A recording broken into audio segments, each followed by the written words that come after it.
solitary lifestyle. Oh, I can imagine, being an artist. That's where it came from.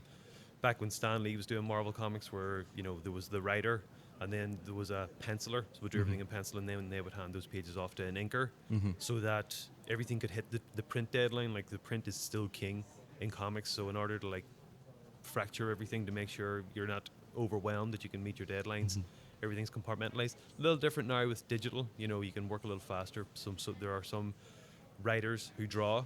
There's some people who do everything. But with Marvel, they're still very much print is king, so everything's compartmentalized. So in that, I'm purely an artist, but I've also worked on creator-owned stuff. And this past year, I've written some things. We have a book at Comicsology called Astonishing Times, and so we done the second volume of that this year. And so I was able to like work with the writers on the book and like work my way in there and do a little bit of writing. And so I wrote a full issue, the final issue of that series.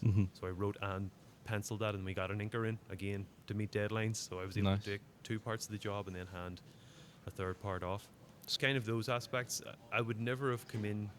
I only wanted to pencil comics because I didn't think I was good enough at inking, and I was forced to because the realities of the job now is that there's not enough money in a lot of, especially the smaller publishers, to hire a penciler and an inker. So I had to ink myself, and now I'm an inker as well.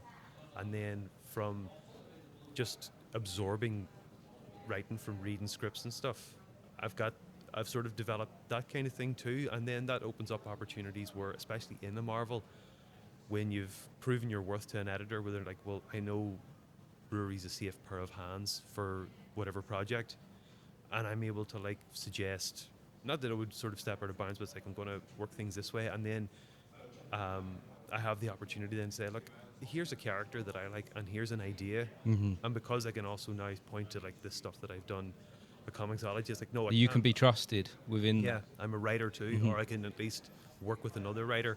But here, if you think this idea has worth, I'm a safe pair of hands for this too. So it's one of those things where you start off wanting one thing, and you absorb stuff as you go along and grow in different ways. And I see that with a lot of artists I've seen, especially the past few years, are moving into writing and stuff. And it's just, I think if you're open, if you're paying attention to everything, or if you're open to like all facets of the business, Then you can find your space within there. It's also like a murder mystery, but it's more focused on a journalist. Okay. He still has the wonder for superheroes that no one else has, and he cares that there's a murderer who's targeting all these the original superheroes, and then